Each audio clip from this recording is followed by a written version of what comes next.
The blue light from my phone illuminated the darkness of our bedroom as I stared numbly at the banking alert. 3:42 a.m. $537,000 transferred from our joint savings to Cannon Beach Realty. I read it 3 times, my stomach sinking with each confirmation that the money was actually gone. Our entire savings, meant for our future, for the children we'd planned to have, vanished with a single transaction that I hadn't authorized. If this story resonates with you, make sure you hit subscribe and turn on notifications. Tomorrow's story might just change how you think about relationships forever. I scrolled through our account history with trembling fingers, the pieces falling into place with sickening clarity. Daniel had been making smaller withdrawals for months, $5,000 here, $8,000 there, culminating in this massive transfer that had triggered my alert settings.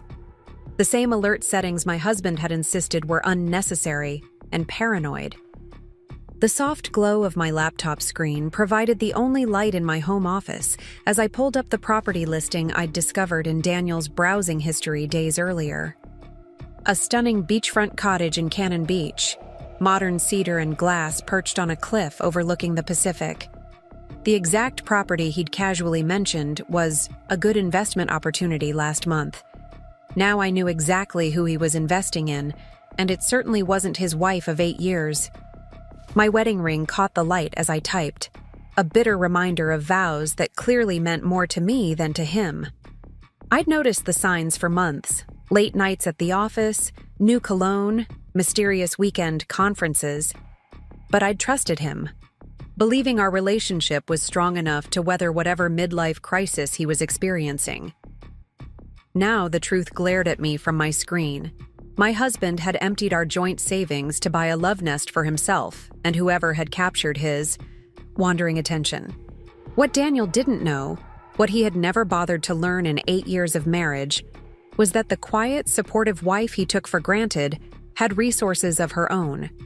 Resources that would make his betrayal not just painful, but catastrophically expensive. I opened another browser window and logged into Pacific Northwest Trust with credentials Daniel had no knowledge of. The trust fund my grandmother had established for me decades ago had grown steadily under Michael Rodriguez's expert management. While Daniel boasted about his investment acumen at dinner parties, dismissing my financial opinions as cute, I'd been quietly growing my inheritance into a substantial fortune. The same fortune that now owned 67% of Riverdale Financial Group, my husband's employer. Still working, sweetheart? Daniel's voice from the doorway made me jump. I closed the banking app with practiced ease, my heart pounding as I swiveled to face him. Just checking some numbers for the charity auction, I replied, the lie falling easily from my lips after years of maintaining my financial privacy. The auction for Portland Children's Hospital was coming up, an event Daniel considered just another excuse for you to play society wife while he handled the real money. He leaned against the doorframe in his designer pajamas, hair perfectly tousled even at this hour. Don't stay up too late. You know how you get when you're overtired. His tone carried that familiar condescension that had once hurt, but now merely fueled my resolve. Big day tomorrow? I asked casually, watching his reaction. Huge merger discussion. Could mean a serious promotion. He straightened, preening slightly. Don't wait up tomorrow night. These negotiations always run late. I nodded, my face a mask of wifely understanding. The Riverdale-Westmont merger? Sounds exciting. It's complicated business stuff, he said with a dismissive wave. Nothing you need to worry your pretty head about. If he hadn't been so self-absorbed, he might have noticed my smile didn't reach my eyes. What Daniel didn't know was that I'd had lunch with Westmont's CEO last week. There would be no merger, at least not the one Daniel anticipated. Westmont had already agreed to be acquired by West Coast Ventures, the holding company where my trust fund held majority control. As Daniel returned to bed, my phone buzzed with a message from Michael. All documentation prepared. Board meeting. Confirmed for tomorrow at 2 p.m. Will he be there? Wouldn't miss it, I replied. He thinks he's presenting the merger proposal. I closed my laptop and moved to the window, looking out at the Portland skyline glittering against the night sky. For 8 years, I'd allowed Daniel to believe I was nothing more than a trophy wife whose greatest achievements were organizing charity events and looking decorative at his side. 8 years of him explaining basic financial concepts to me. Concepts I'd mastered during my MBA at Wharton, the degree he believed was just something to keep you busy before we met. My phone lit up again, this time with a text from my best friend Lisa. He's with her again. 3rd floor conference room. Jessica from marketing. They've been in there for over an hour with the blinds closed. I didn't need the confirmation to know he was cheating. The evidence had been mounting for months. Unexplained charges at hotels I'd never visited. Late nights that produced no actual work results. The growing emotional distance. But now I had a name. Jessica Parker. The new marketing director Daniel had hired personally, overriding HR's recommendations for more qualified candidates.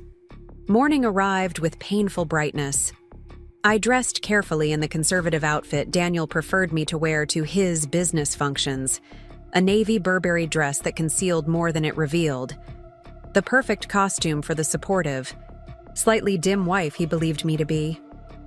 "You look nice," Daniel commented absently, adjusting his Rolex, a gift from me for our 5th anniversary, purchased with the quarterly dividends from my trust's investments.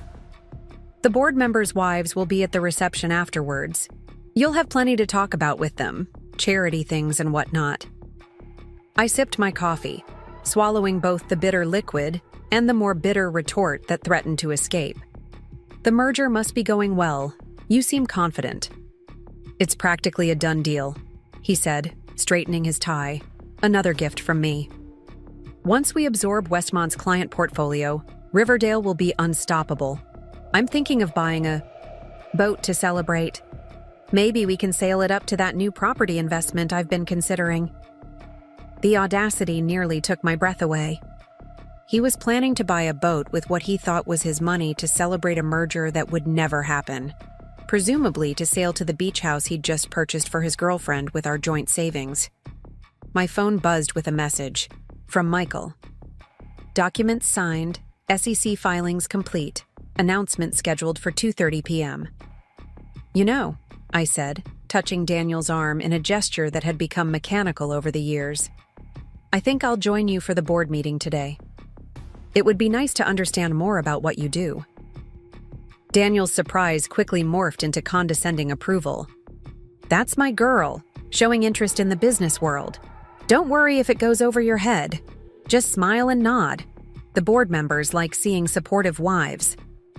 If he hadn't been so self-absorbed, he might have noticed the calculated gleam in my eyes or questioned why his normally busy with charity work wife suddenly wanted to attend a high-level financial meeting. But Daniel saw exactly what he expected to see: the decorative, slightly vapid spouse whose greatest concern was planning the next fundraiser. I checked my appearance one last time before we left, ensuring I looked exactly like the woman Daniel thought he'd married: pleasant, unthreatening, and utterly under his control. The woman he'd felt comfortable betraying, both emotionally and financially. The woman who would never, ever notice $500,000 missing from their joint account. The Portland skyline provided a dramatic backdrop through the floor-to-ceiling windows of Riverdale Financial's top-floor conference room.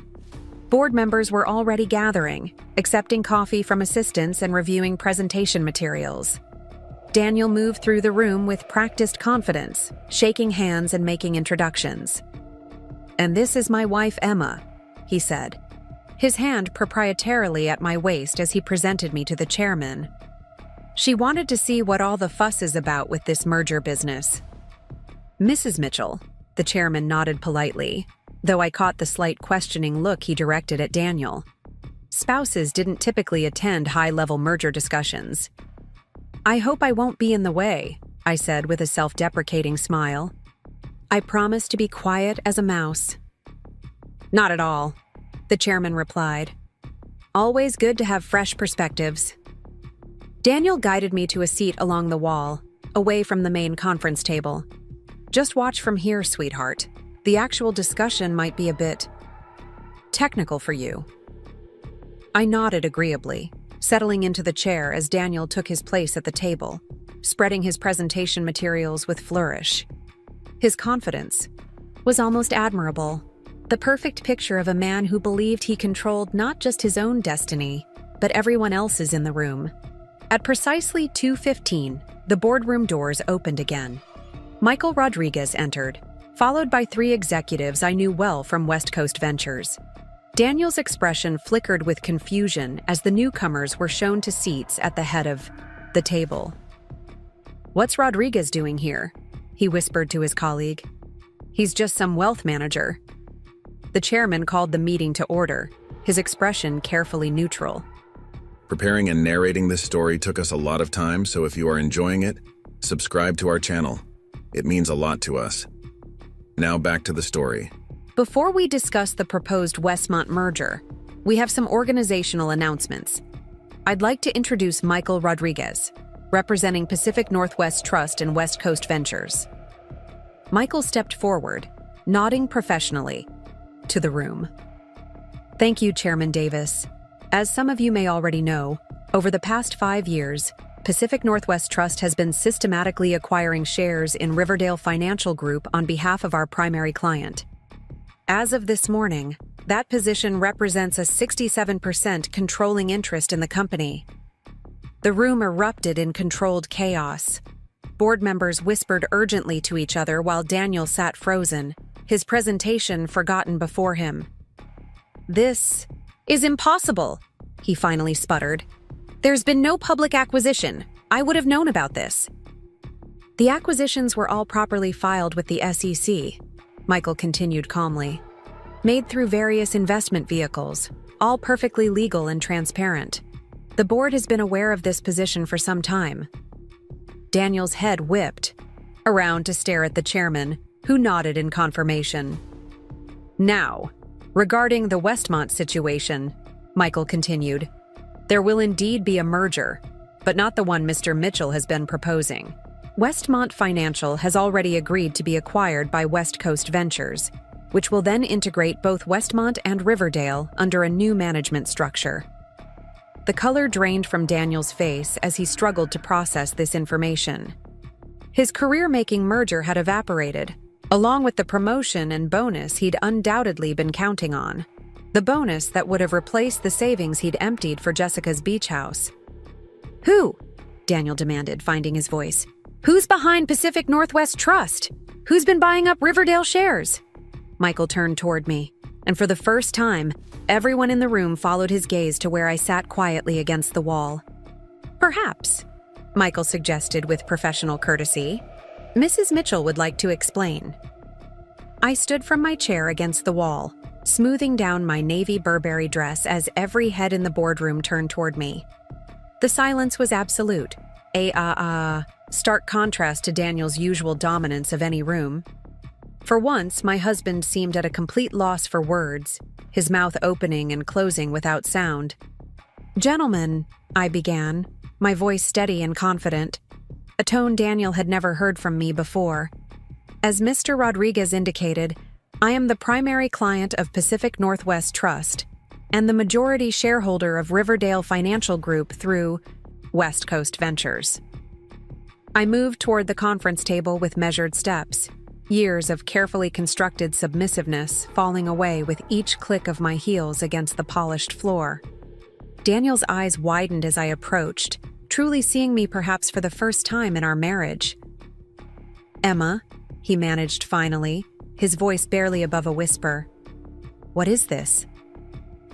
"This," I replied, taking the seat at the head of the table that Michael had pulled out for me, "is business, Daniel. Something you've spent 8 years telling me I couldn't possibly understand." Chairman Davis cleared his throat. "Mrs. Mitchell has been the controlling interest in Riverdale for nearly 3 years.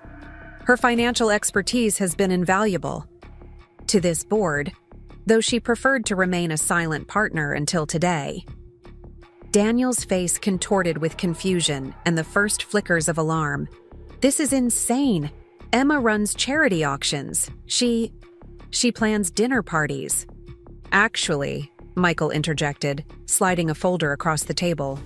Mrs. Mitchell holds an MBA from Wharton, specializing in investment strategy. Before your marriage, she managed a significant portion of Pacific Northwest Trust's portfolio, with remarkable results. She continued that work privately throughout your marriage. The look of betrayal on Daniel's face would have been comical if it weren't so deeply ironic. You've been lying to me for 8 years?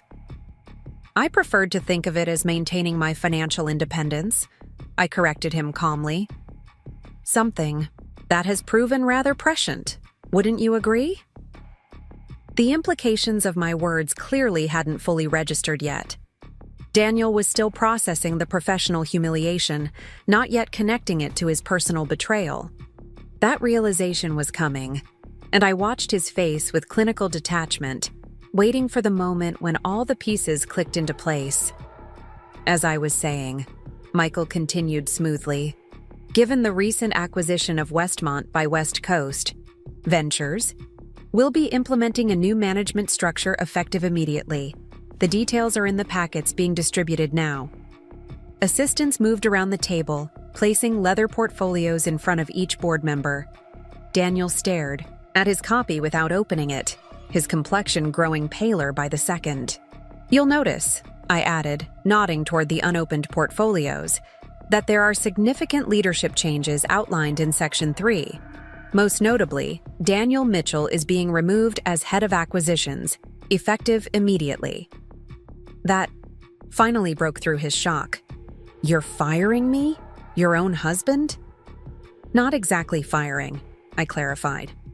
Merely reassigning, given certain financial irregularities we've discovered. The board felt it prudent to move you to a position with less fiscal responsibility. Michael tapped a key on his laptop, and the large screen at the end of the boardroom illuminated with financial records. Specifically, the history of transfers from our joint account to various recipients, culminating in yesterday's massive withdrawal. These records, Michael explained to the increasingly uncomfortable board members, show systematic misappropriation of joint marital funds. Most concerning is yesterday's transfer of $537,000 to purchase a property in Cannon Beach, a transaction made without Mrs. Mitchell's knowledge or consent, despite these being jointly held assets. Daniel's expression shifted from shock to fear as he finally began to understand the full scope of what was happening. That was our money, he protested weakly. Our savings. Indeed, I agreed. Money that came primarily from my trust fund. Dividends, which I deposited into our joint account. Dividends from the same trust that now controls your employment future. I nodded to one of the assistants, who distributed additional documents, printouts of text messages between Daniel and Jessica Parker, discussing the beach house, planning weekends there, along with explicit conversations that left nothing to the imagination. For those wondering about the ethical implications, I continued, these messages were sent on company devices, making them company property and subject to review when financial improprieties were suspected. Ms. Parker has already been informed that her services will no longer be required at Riverdale. The boardroom had grown uncomfortably quiet, several members shifting in their seats or loosening their ties. No one made eye contact with Daniel, whose flush of humiliation had spread, from his face down his neck, disappearing beneath his starched collar. Emma, he tried again, his voice cracking slightly. This is between us, our marriage. It doesn't belong in a boardroom. On the contrary, I replied coolly, when you used our joint savings, built primarily from my investments, to purchase property for your girlfriend, you made it a financial issue. When you conducted your affair using company resources and during company time, you made it a business issue. The board has every right to be concerned about both the ethical breach and the questionable judgment displayed. Chairman Davis cleared his throat again. In light of these revelations, the board supports Mrs. Mitchell's recommendation for immediate reassignment. Mr. Mitchell will be transferred to our Seattle office as a junior analyst, reporting to the regional compliance team. Seattle? Daniel sputtered. You're sending me to Seattle? My life is here in Portland. Your employment is in Portland, I corrected him. And that employment is now conditioned on your acceptance of this transfer. The alternative, given the documented misuse of company resources and time, would be termination for cause. The weight of this reality finally seemed to hit Daniel fully. His career at Riverdale, the identity he'd wrapped himself in so completely that he believed it entitled him to disregard his marriage vows, was effectively over. The prestigious position he'd used to impress Jessica Parker was gone. The future he'd been planning with her, in the beach house purchased with our savings, had evaporated in less than 20 minutes. The beach house, he said finally, a desperate edge to his voice. I signed the papers yesterday. The money's already been transferred. Yes, I nodded.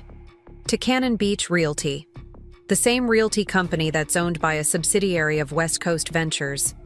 The transaction has been frozen pending review for potential fraud, given that you attempted to use jointly held marital assets without proper authorization. Daniel's shoulders slumped as the last of his confidence drained away.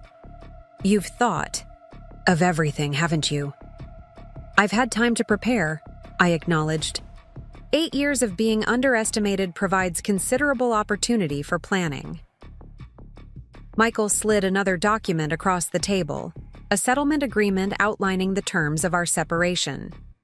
Mrs. Mitchell is offering reasonable terms, all things considered. You'll retain your position with the company, albeit at a reduced level and different location. You'll receive a modest settlement that acknowledges your contributions to the marriage.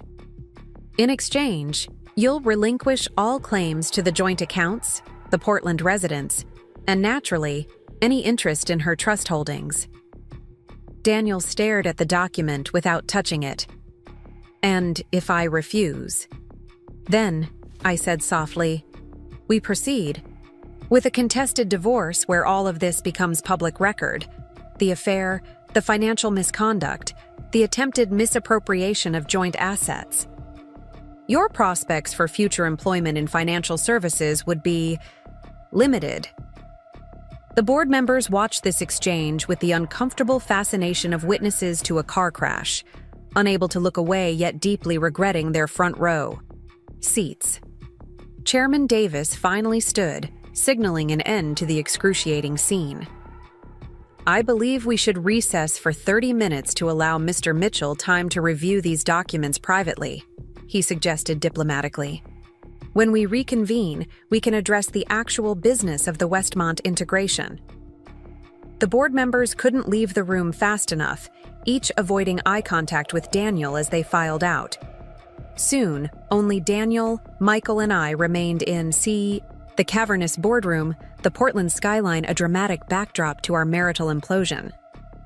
I trusted you, Daniel said finally, staring at me as though seeing a stranger. The irony of his statement nearly made me laugh. And I trusted you, I replied evenly. I trusted you with my heart, my future, and $500,000 in joint savings.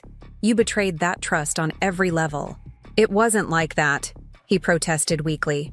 Jessica and I, it just happened. The beach house was an investment. An investment you plan to enjoy with your girlfriend, I cut him off. Please don't insult my intelligence by pretending otherwise.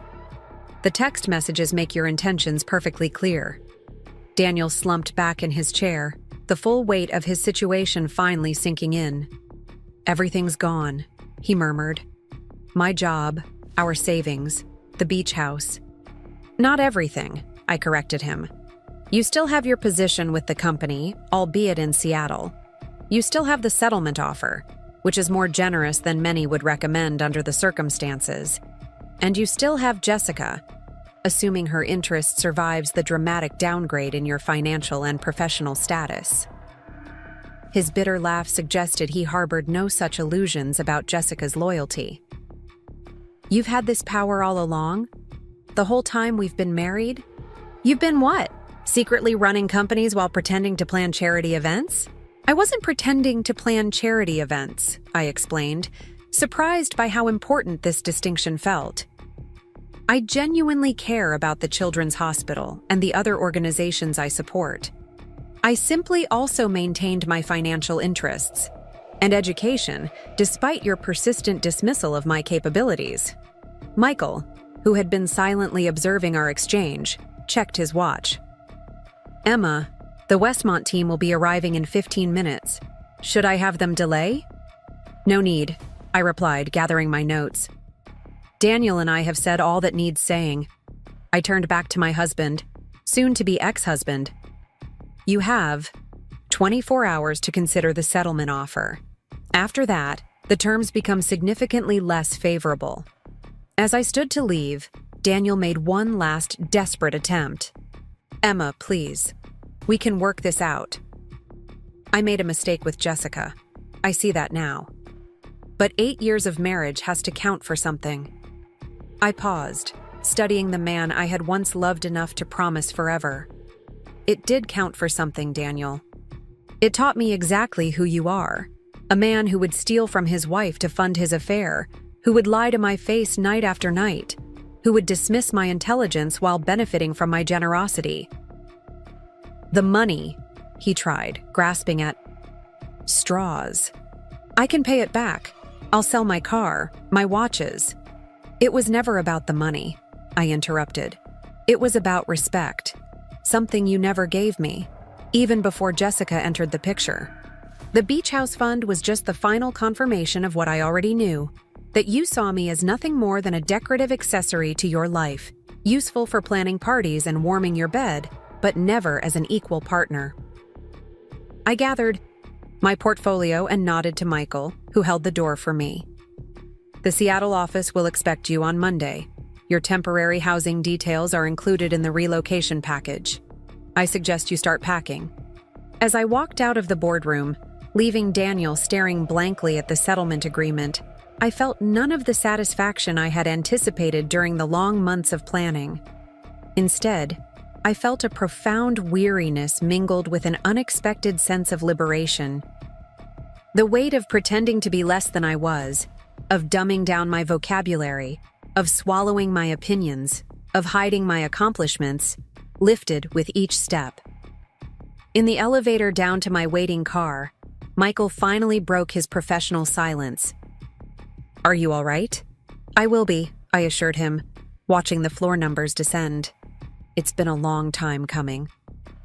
The beach house? He asked. Do you want to keep it or sell it? I considered this as we reached the lobby.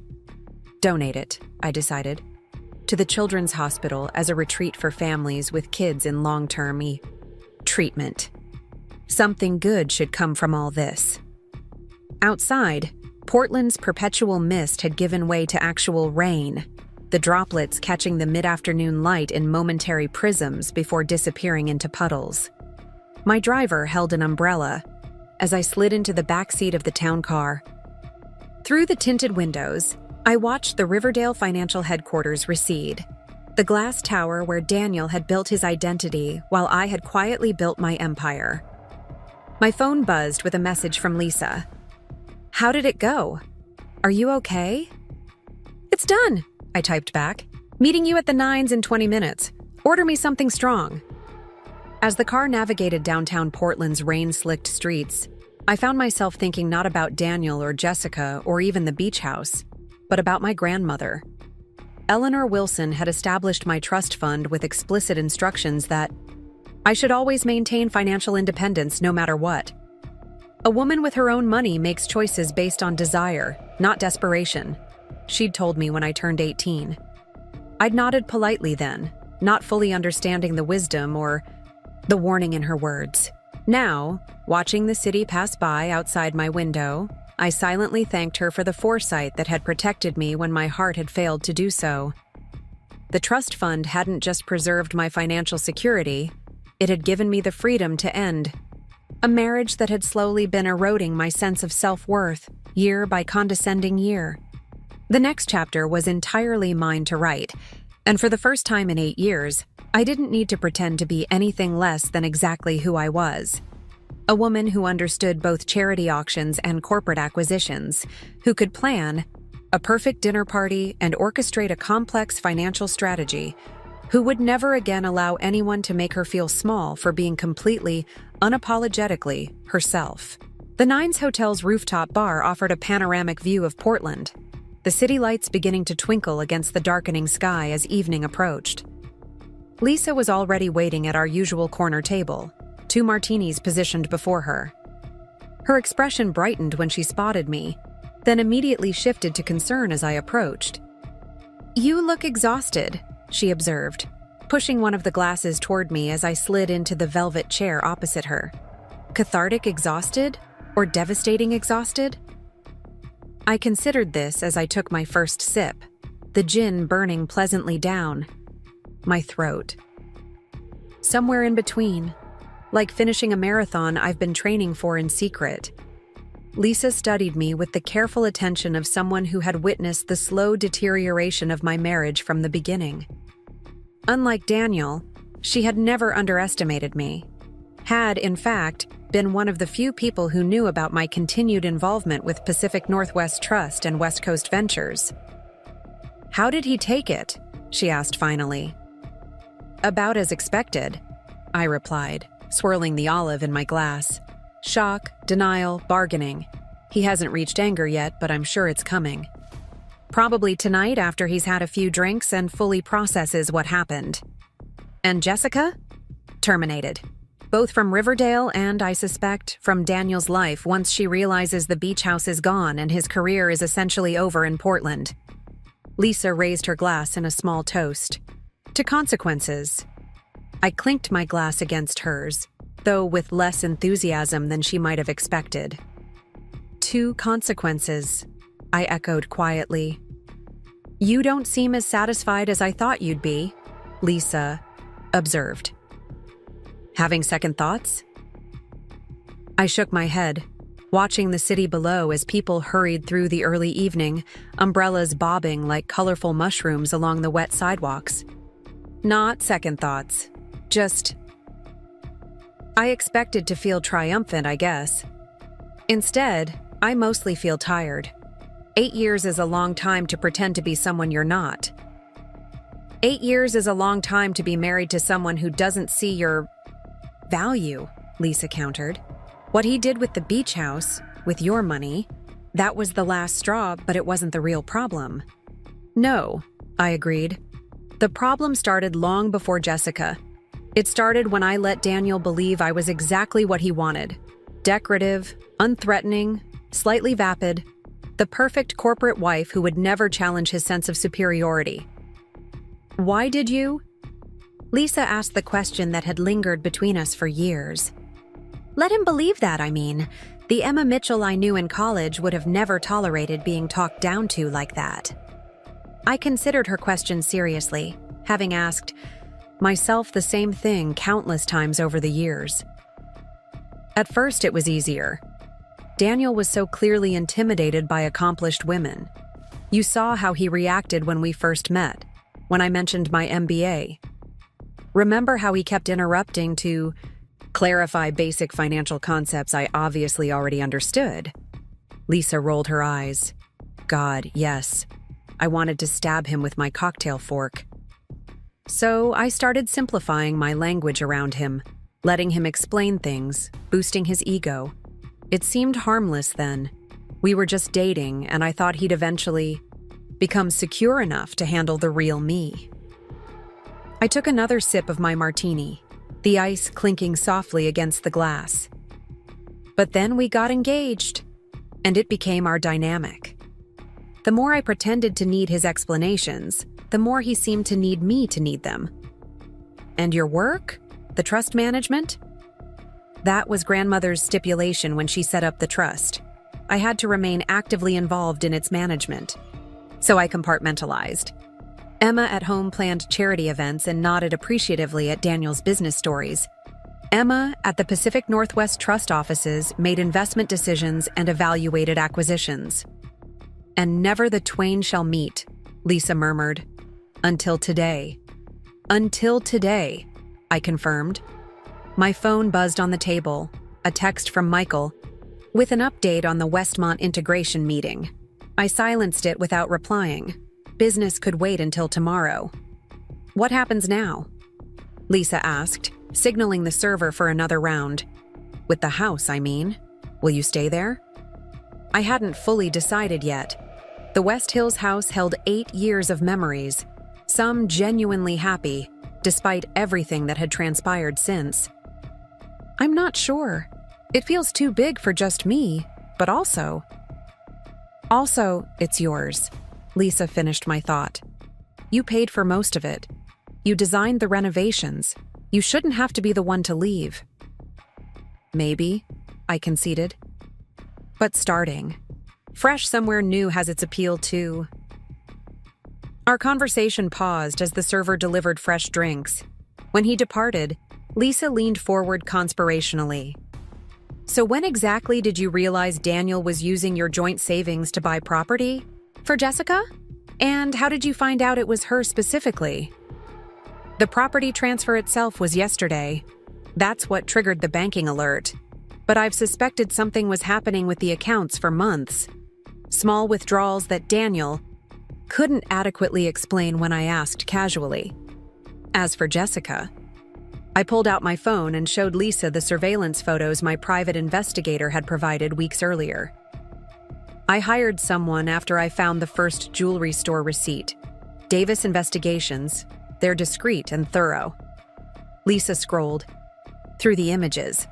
Daniel and Jessica entering a hotel, sharing intimate dinners, walking hand in hand through Washington Park. The classic cliché, she muttered. The boss and his marketing director. Could he be any more predictable?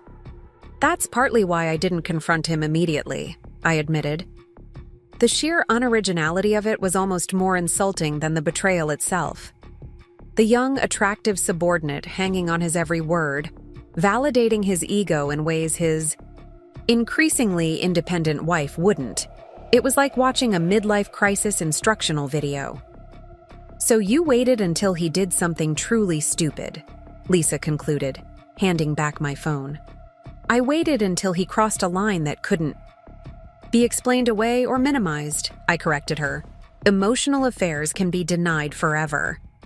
Financial betrayal of this magnitude created the leverage I needed for a clean break. As we sipped our second round of martinis, I found myself relaxing for the first time in months. The constant vigilance, checking, bank statements, monitoring Daniel's movements, maintaining my dual identity, had taken a toll I hadn't fully recognized until now, when it was finally over. Have you told your parents yet? Lisa asked. I shook my head. Tomorrow. Mom never liked Daniel much anyway, said he reminded her of Dad before their divorce, too charming by half. She wasn't wrong, Lisa observed. Though your father at least had the decency not to steal your mother's money when he left. Small mercies, I agreed dryly. My phone buzzed again, this time with a call from Daniel. I silenced it immediately, watching as it lit up again seconds later with another attempt. He's reached the anger stage, I noted, showing Lisa the screen as it continued to vibrate with incoming calls and messages. Are you going to answer? Not tonight, I decided, powering off the device completely. Whatever he has to say can wait until he's sober and I've had a full night's sleep. Lisa raised an eyebrow. You think he's drinking? I know he is. It's what Daniel does when his world doesn't conform to his expectations. He drinks expensive scotch and makes grand pronouncements about how unfair everything is. I finished my martini and set the glass down with finality.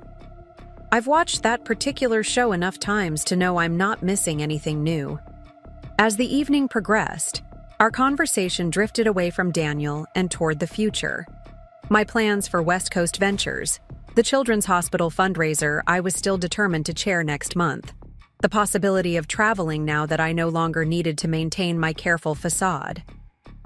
You could finally take that Southeast Asia trip we talked about in college, Lisa suggested, her eyes brightening at the idea. No more pretending you can't tell a stock option from a stock pot. That's tempting, I admitted. Though there's something to be said for staying and showing Portland exactly who Emma Mitchell really is. The financial powerhouse who's been hiding in plain sight all these years? Something like that, I smiled, feeling lighter than I had in months. Though I think I'll still plan charity events. I genuinely enjoy them, despite Daniel's dismissal of anything that doesn't generate profit. By the time we left the Nines, the rain had stopped, leaving the streets glistening under the streetlights. Lisa's Uber arrived first, and she hugged me tightly before departing. "Call me tomorrow," she instructed. "And Emma, I'm proud of you. What you did today took incredible courage." I smiled at her assessment, though courage didn't quite feel like the right word. Necessity, perhaps. Self-preservation. The natural conclusion to years of diminishment and disrespect, catalyzed by the final betrayal of our joint savings. My own car arrived moments later, the driver professional and silent as we wound through Portland's evening traffic toward the West Hills. I kept my phone powered off, unwilling to deal with Daniel's inevitable barrage of messages and calls until I'd had time to process the day's events myself. The house was dark when we pulled into the circular driveway, no sign of Daniel's Range Rover. I'd half expected him to be waiting, ready to continue the confrontation that had begun in the boardroom, but the empty garage and silent rooms suggested he'd sought refuge elsewhere. With Jessica, perhaps, though I doubted she'd be particularly receptive now that his golden future had tarnished so dramatically. I moved through the quiet house, turning on lights and shedding the navy Burberry dress that now felt like a costume from a role I'd finally stopped playing. In the master bathroom, I washed away the carefully applied makeup that had completed my corporate wife disguise, studying my bare face in the mirror afterward. The woman who stared back looked tired but resolute, older than she had at 28 when she'd walked down the aisle with Daniel, believing his admiration would eventually evolve into true partnership and respect. The intervening years had added fine lines around her eyes and a certain guardedness that hadn't been there before, but also a strength forged through quiet resilience and strategic patience. I changed into comfortable loungewear and made my way to the kitchen, suddenly aware that I hadn't eaten since a hasty breakfast before the board meeting. The refrigerator offered little inspiration. We'd been scheduled for our usual Friday dinner at Paley's place, a standing reservation that had clearly been forgotten in the day's dramatics. As I assembled a simple meal of cheese, crackers, and fruit, I found myself wondering what Daniel was doing at that moment. Raging to friends who would suddenly find themselves conflicted about loyalties? Drowning his sorrows at the Arlington Club bar? Desperately trying to salvage things with Jessica by promising that somehow, someday, he'd reclaim his position and provide the lifestyle she'd been promised? The latter seemed most likely. Daniel's ego wouldn't allow him to admit defeat so easily, especially to a woman he'd spent years underestimating. He would be formulating explanations, justifications, promises, anything to maintain the image he'd created of himself as the successful, powerful man undone by his calculating, deceptive wife. I carried my impromptu dinner to the back terrace, where the covered seating area offered protection from the lingering mist while providing a view of the city below. The lights of downtown Portland twinkled through the trees, creating the illusion of stars fallen to earth. In the distance, the Willamette River reflected the city's glow, a dark ribbon threaded with shimmers of gold. My grandmother had loved this view. When I'd first brought her to see the house before purchasing it, she'd stood on this very terrace and declared it a proper thinking spot. She'd been right, as she was about most things. I'd made many of my best investment decisions sitting here, watching the city while Daniel believed I was simply enjoying the scenery. The irony of our marriage hadn't escaped me over the years, that Daniel, with all his posturing about financial acumen, had never questioned the source of our comfortable lifestyle. My trust fund dividends had funded the house renovation, the luxury cars, the expensive watches he collected, The lavish vacations to destinations that always mysteriously aligned with locations where I had business interests to check on. He'd attributed our prosperity to his own brilliance, never once wondering how a mid-level executive at Riverdale Financial could afford such luxuries. His ego had made him both arrogant and incurious, a combination that had allowed me to maintain my separate financial identity while playing the role of admiring wife. As I sat contemplating the city and my future within it, my thoughts were interrupted by the harsh sound of tires on gravel. Headlights swept across the terrace as a vehicle pulled into the driveway below. Not Daniel's Range Rover, but a taxi, from which my husband emerged, clearly unsteady on his feet. I remained where I was, listening as he fumbled with his keys at the front door, eventually managing to enter the house. His movements were not those of the polished financial executive he portrayed to the world, but of a man drowning in the consequences of his own actions, seeking something solid to cling to. "Emma?"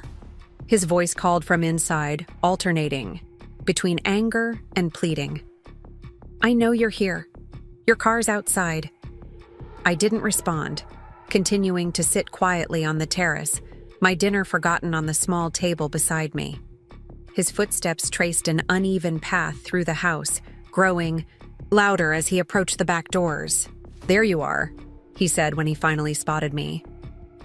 The scent of expensive scotch preceded him onto the terrace, confirming my earlier prediction. "Been ignoring my calls?" "I turned my phone off," I replied evenly.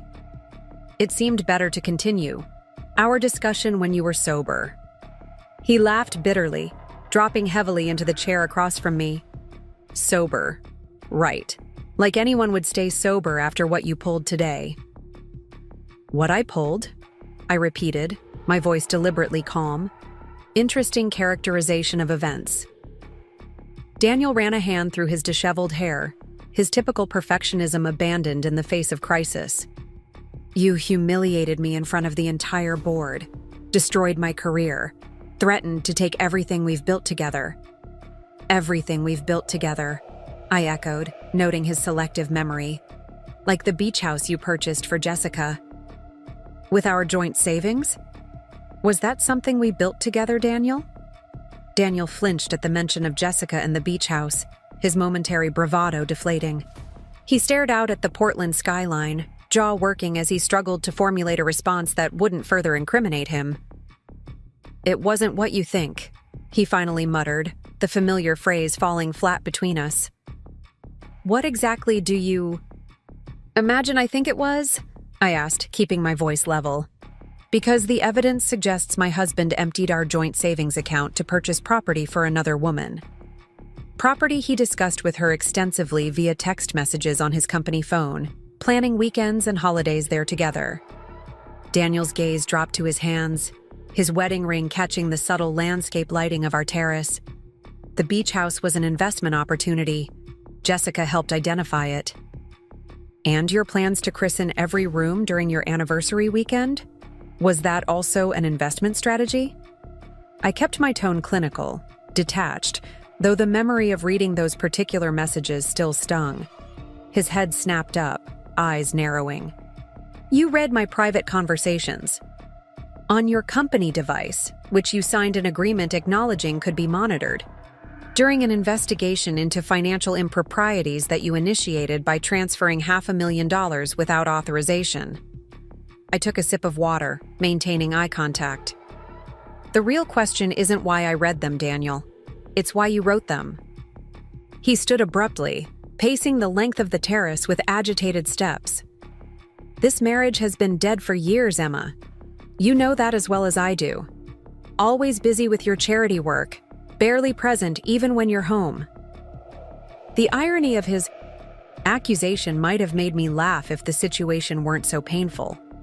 My charitable activities had taken perhaps 10 hours of my week, a fraction of the time I'd spent managing West Coast ventures and the trust's investments. The real absence in our marriage had been my authentic self, hidden away to protect Daniel's fragile ego. "If you felt that way, you could have asked for a divorce," I pointed out. "Instead, you chose to steal our savings and begin a new life, while maintaining the benefits of this one. He spun around, pointing an accusatory finger. And you've been living a complete lie. Secret companies? Hidden investments? You've been manipulating me from day one, playing some kind of bizarre long game. Managing my inheritance isn't manipulation, Daniel. Neither is continuing my career discreetly when it became clear you couldn't handle a wife who understood finance better than you did. That's not... He began, then stopped, recognizing the futility of denial. You should have told me. I tried, in the beginning. Remember our honeymoon in Bali? When I suggested some adjustments to your retirement portfolio and you spent 20 minutes explaining mutual funds to me as though I were a child? Or our first anniversary when you dismissed my concerns about Riverdale's acquisition strategy as cute? Daniel had the grace to look uncomfortable, though whether from recognition of his past condescension or simply the predicament he now found himself in, I couldn't tell. So instead of communicating like an adult, you created this elaborate deception, he countered, reaching for the moral high ground despite the absurdity of his position. Pretending to be some simple housewife while secretly buying up my company. I never set out to acquire Riverdale specifically, I clarified. That happened organically as West Coast Ventures expanded its financial services portfolio. The fact that you worked there was coincidental. Coincidental? He repeated skeptically. Nothing about you is coincidental, Emma. I see that now. An uncomfortable silence settled between us, broken only by the distant sounds of the city below, and the occasional drop of condensation from the terrace cover. Daniel finally sank back into his chair, exhaustion evident in every line of his body. What happens now? He asked, his earlier anger giving way to resignation. That depends on you, I replied. The settlement offer stands. Relocation to Seattle, modest financial provision, clean break. Sign it, and we both move forward. And if I don't? Then we proceed with a contested divorce where everything becomes public. The affair, the beach house purchase, the financial misconduct. Your professional reputation in Portland would be unsalvageable. Daniel leaned forward, elbows on knees, head bowed.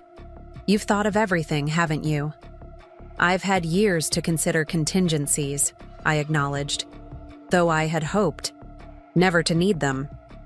He looked up sharply. You make it sound like you expected me to fail you from the beginning. Not expected, Daniel. Prepared for. There's a difference. I paused, considering whether to share the full truth, then decided complete honesty was overdue. My grandmother taught me to hope for the best in relationships, but plan for the worst. She lived by that philosophy after my grandfather emptied their accounts and disappeared in 1975. Understanding dawned in his eyes. That's why she established your trust the way she did, controlled solely by you. I nodded. She rebuilt her life from nothing at 45, vowed her daughter and granddaughter would never face the same vulnerability. So I've been measured against a ghost from the beginning, he said bitterly, predetermined to fall short.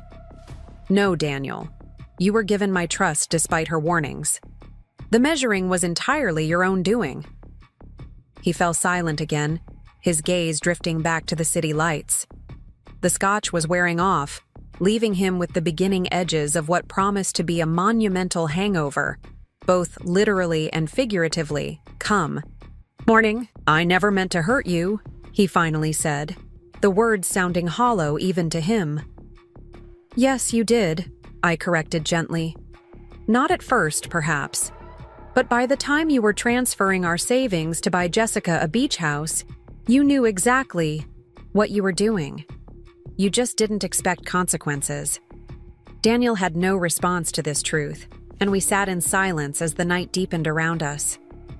Part of me, a small, stubborn part that remembered why I'd fallen in love with him originally, wanted to reach across the space between us, to offer comfort despite everything.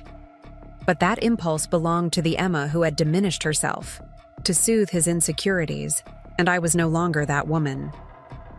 "I should go," he said eventually, making no move to leave. "Where?" He shrugged, a gesture so uncharacteristic of the polished executive he usually portrayed. "Hotel, I guess. Jessica isn't available." The diplomatic phrasing nearly made me smile. Of course, Jessica wasn't available. The promising young marketing director with expensive tastes had signed on for a successful executive with a bright future, not a disgraced financier being shipped off to a junior position in Seattle. "You can stay in the guest room tonight," I offered, my tone making it clear this was a temporary arrangement. "Your things will need to be moved by the end of the weekend." Daniel nodded, accepting this small mercy with uncharacteristic humility. "Emma," he began hesitantly, "did you ever love me? Really love me, not just whatever this has been?" The question caught me off guard, its rawness penetrating the careful detachment I'd maintained throughout our confrontation. I considered deflecting, offering a diplomatic non-answer, but decided he deserved at least this much truth. "Yes," I said quietly. "I loved you deeply at the beginning, enough to believe you would eventually see me, the real me, and value what you saw. By the time I accepted that would never happen, we'd built a life I wasn't ready to dismantle without cause. And now you have cause," he concluded. "Now I have cause," I agreed. He stood, swaying slightly as the effects of the alcohol reasserted themselves. "For what it's worth, I did love you too. Still do, in my way." "Your way was never enough," I replied, not unkindly. "For either of us, it seems." Daniel made his way inside without further comment, leaving me alone with the night sky and the remains of my forgotten dinner. In the distance, a ferry's lights moved slowly across the river, carrying late-night passengers between the city's shores.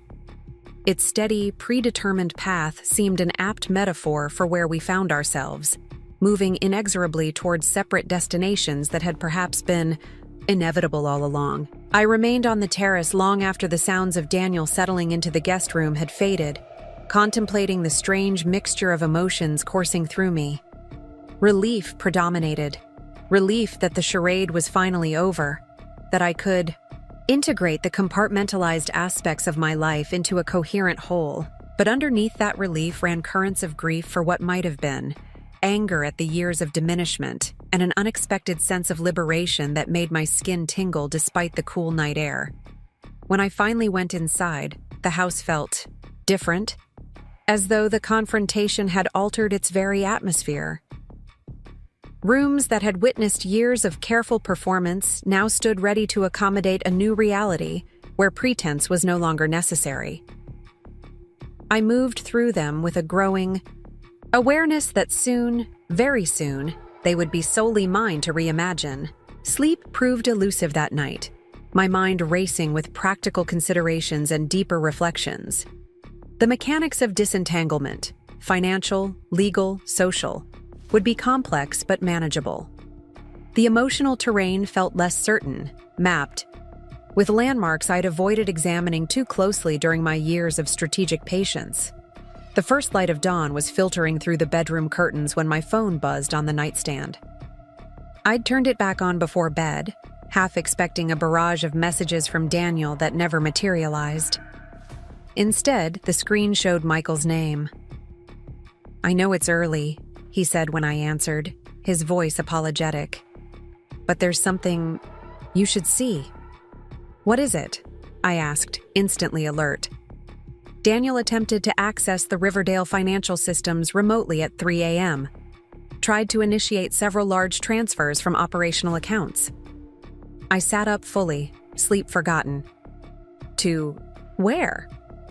An offshore account in the Caymans, same one he's been filtering smaller amounts to over the past year.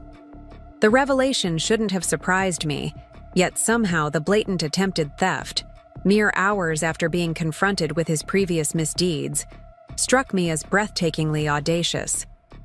Was he successful? I asked, already calculating the potential damage. No, Michael assured me. Security protocols flagged the attempts immediately. All access has been revoked pending further action. Has he been notified? Not yet.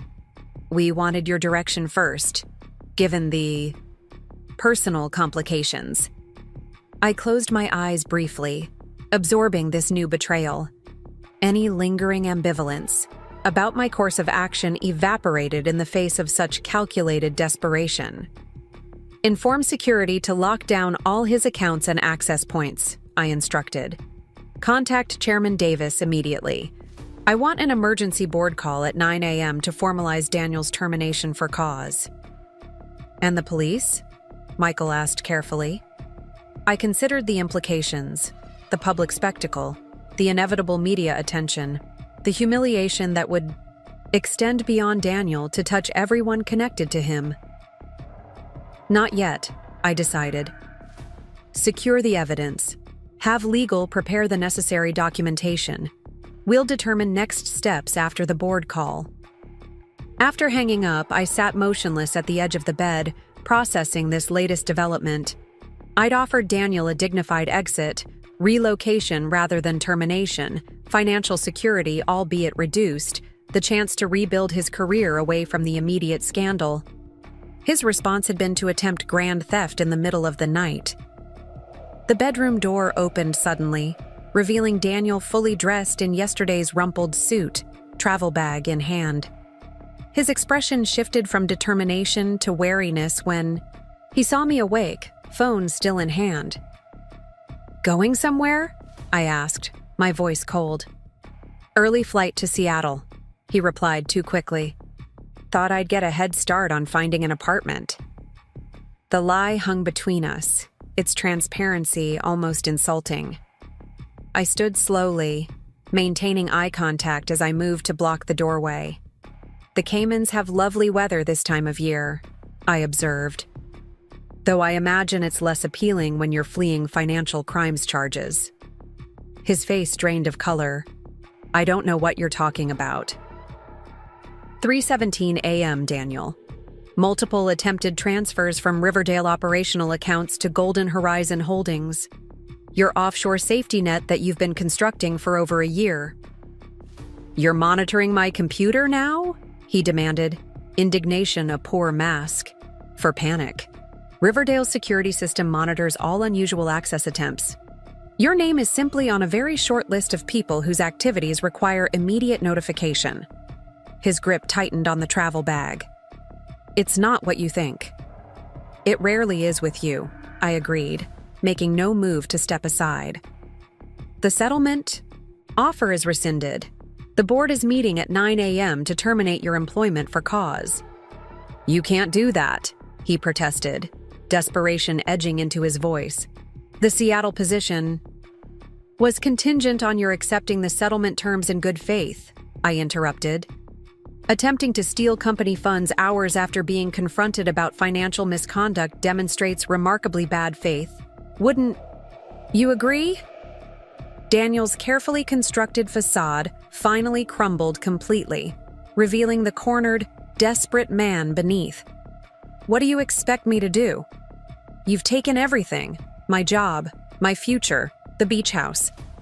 I needed something to start over with. Something that wasn't yours, I pointed out. Just like our savings weren't yours to spend on Jessica, and just like my trust dividends weren't yours to live on all these years while dismissing my financial acumen. I was entitled to compensation, he exploded, the last vestiges of control evaporating. 8 years of playing the perfect husband to a woman living a complete lie. Looking the other way when you disappeared for charity meetings that went on for days. Pretending not to notice when you took calls in other languages you claimed not to speak. I absorbed his outburst calmly, noting the revealing admissions embedded within. He had known, perhaps not the specifics, but enough to sense the inconsistencies in my carefully constructed persona. Yet rather than confront them directly, he'd chosen resentment, entitlement, and eventually betrayal. If you felt deceived, you could have asked for a divorce at any time, I reminded him. Instead, you chose to steal, to cheat, and when caught, to steal again.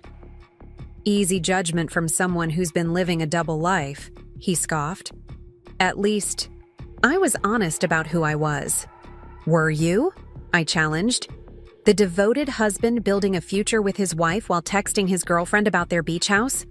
The financial expert whose lifestyle mysteriously exceeded his salary? The mentor who took credit for his subordinate's work? Which part exactly reflects your honesty, Daniel?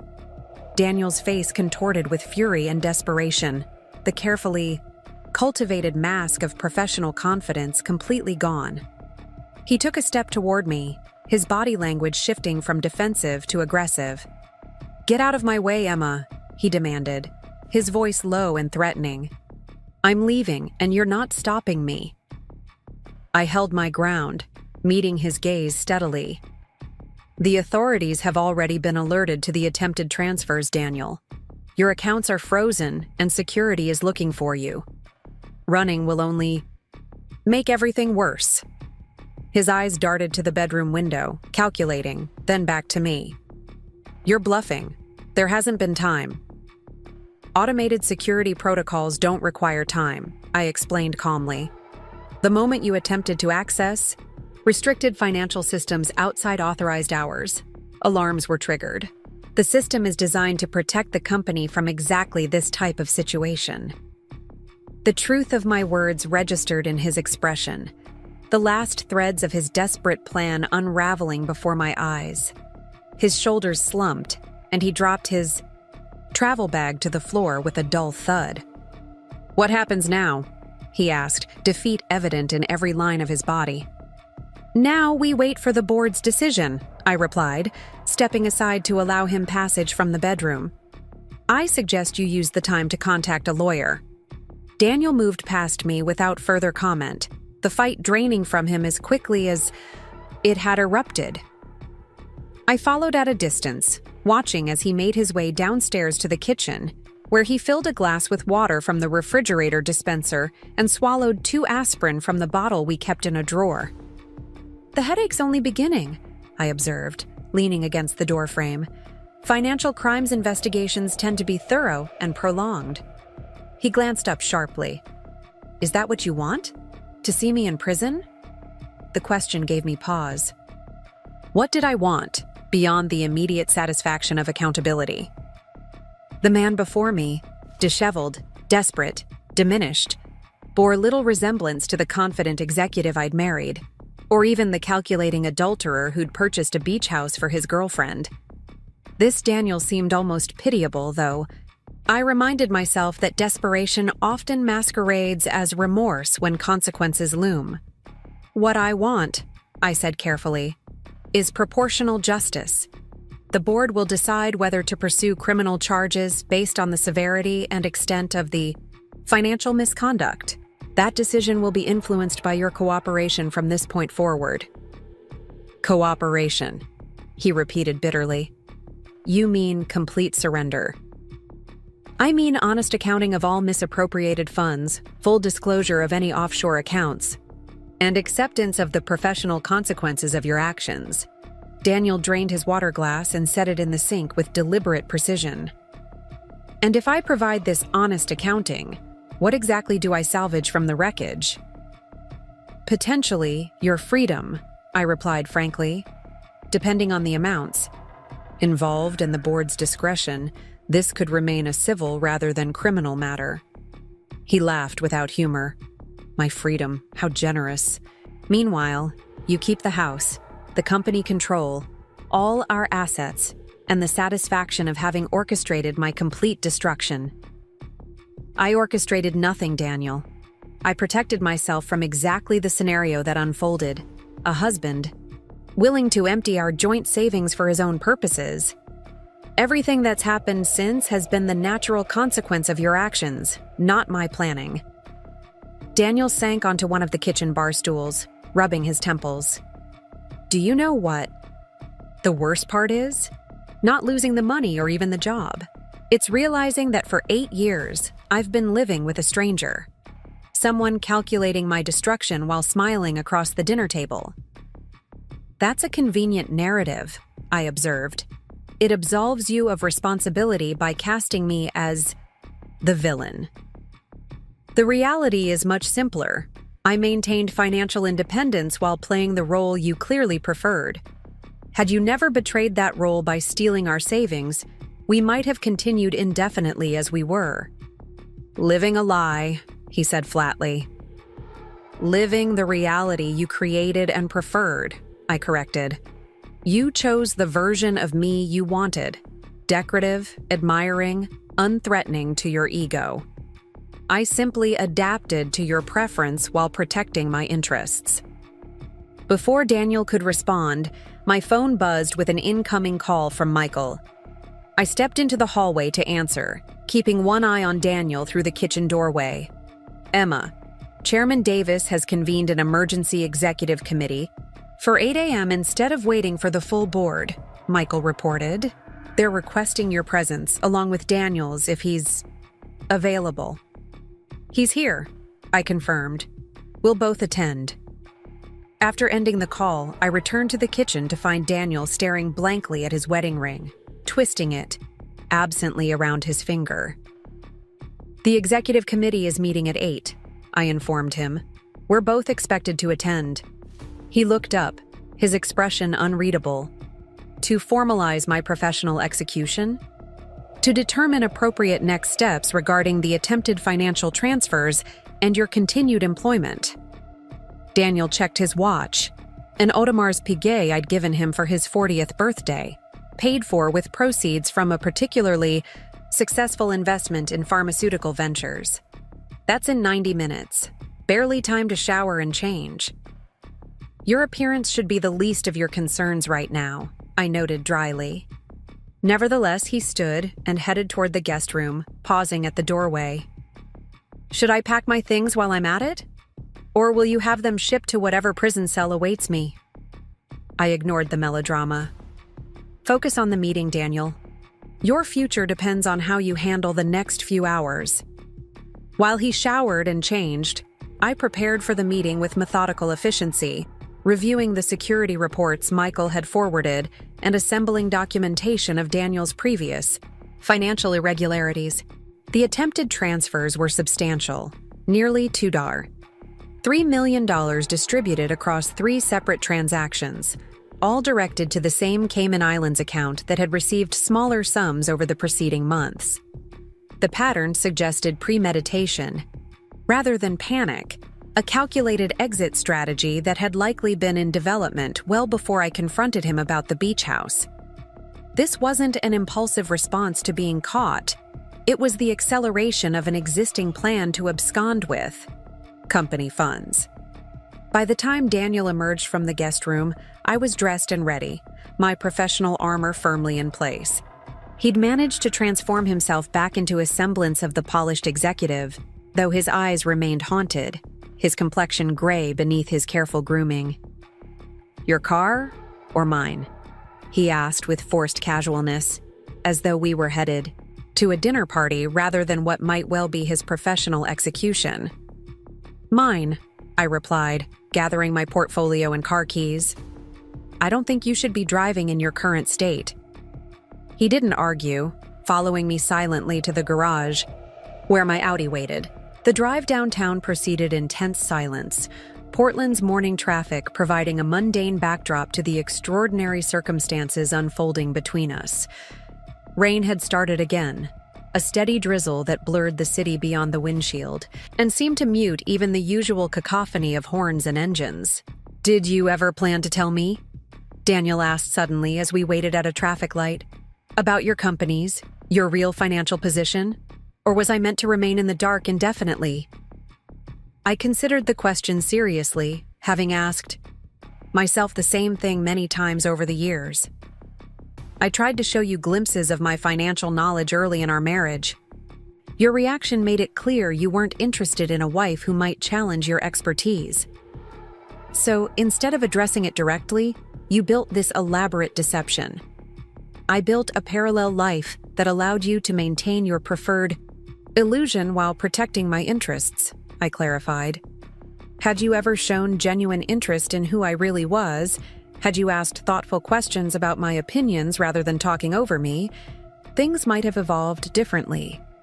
The light changed, and I accelerated smoothly through the intersection, navigating toward the Riverdale financial headquarters that dominated the downtown skyline. "That's a convenient justification," Daniel muttered. "As is blaming me for your current predicament," I countered. "We both made choices, Daniel. The difference is that mine harmed no one, while yours have potentially criminal implications." We lapsed back into silence as I pulled into the executive parking garage beneath the Riverdale building. The security guard's expression remained professionally neutral as he waved us through, though I caught the subtle widening of his eyes at seeing Daniel in the passenger seat of my car. In the elevator ascending to the executive floor, Daniel straightened his tie and squared his shoulders, armor of his own going up as we approached the confrontation ahead.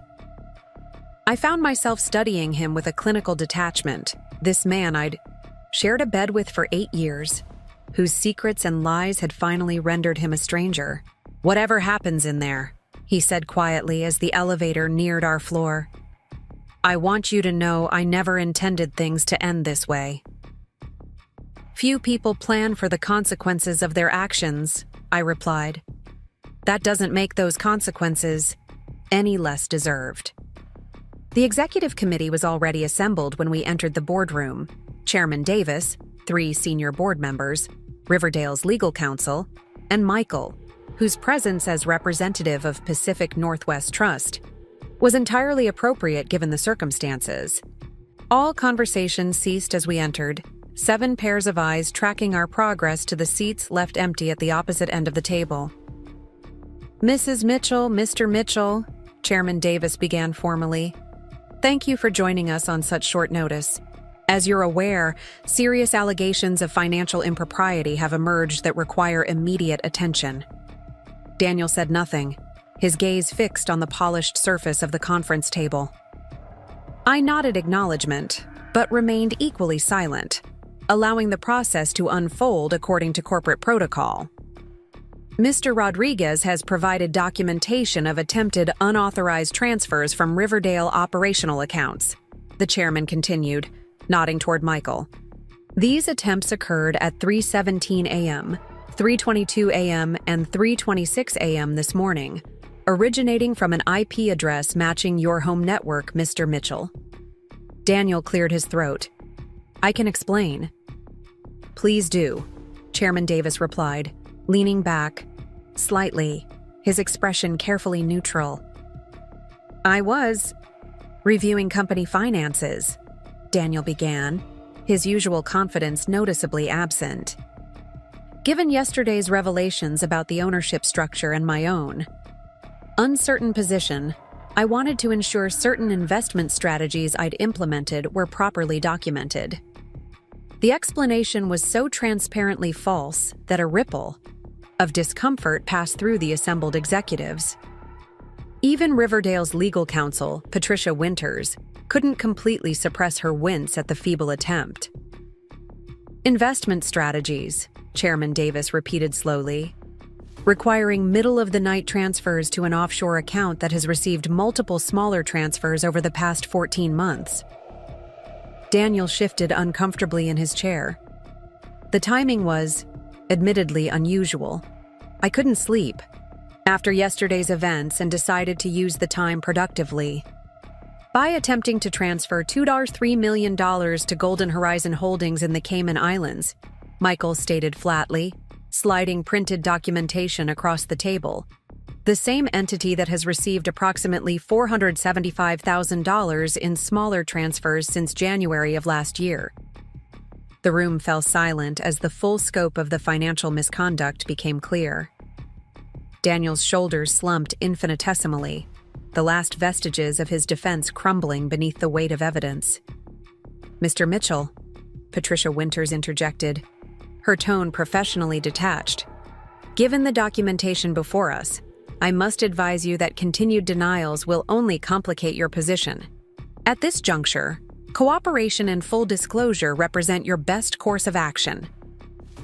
Daniel looked up finally, his gaze moving from face to face around the table before settling on me. Something shifted in his expression. Resignation, perhaps, or simply the recognition that his carefully constructed life had collapsed beyond salvaging. The transfers were exactly what they appear to be, he admitted quietly. An attempt to secure funds before potential termination could restrict my access. The offshore account was established last year as insurance. Insurance against what, precisely? Chairman Davis asked. Daniel hesitated, glancing at me again before responding. Against discovery of other financial irregularities that might impact my position and compensation, such as the beach house purchase using joint marital assets, Michael suggested. Among other things, Daniel acknowledged, his voice barely audible. Chairman Davis exchanged glances with the other committee members, a silent communication passing between them. Mr. Mitchell, given your admission and the evidence before us, this committee has no choice but to terminate your employment with Riverdale Financial Group, effective immediately, the chairman stated formally. Security will escort you to collect personal items from your office, after which your credentials and access will be permanently revoked. Daniel nodded numbly, accepting the inevitable. Furthermore, Chairman Davis continued, we must determine whether to pursue criminal charges regarding the attempted theft and previous transfers.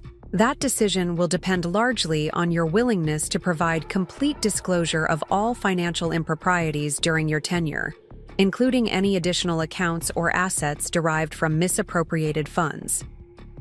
And if I cooperate fully? Daniel asked, his voice steadier now that the worst had happened. Patricia Winters leaned forward. Full cooperation, including restitution of all misappropriated funds, would significantly influence the board's decision regarding criminal referrals. While I cannot promise specific outcomes, transparency and remediation typically factor heavily in such determinations. Daniel turned to me, his expression a complex mixture of defeat, resentment, and something approaching realization. And what does my wife recommend? Prison or mercy? All eyes shifted to me, the room's atmosphere charging with heightened tension. My response would carry significant weight, both professionally as controlling shareholder and personally as the spouse most directly affected by Daniel's betrayal. I studied Daniel's face.